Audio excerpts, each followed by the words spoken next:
everybody, today's question of the day is an assertion reason question. So firstly, mother's milk is considered very essential for the newborn infant. Yes, that's definitely true. This is a true statement. Why? Why? Because the yellowish fluid secreted in the initial days has a lot of antibodies to protect the infant. Is that correct?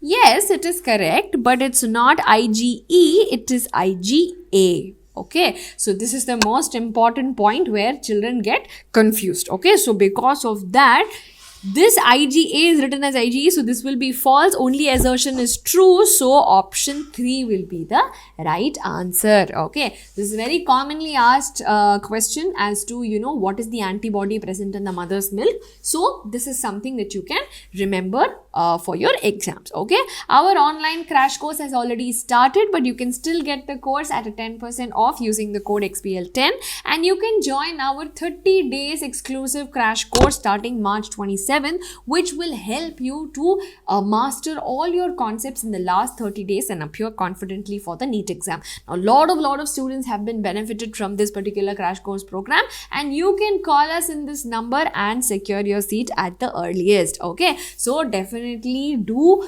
call us and get your seat today and start your preparation. All the very best.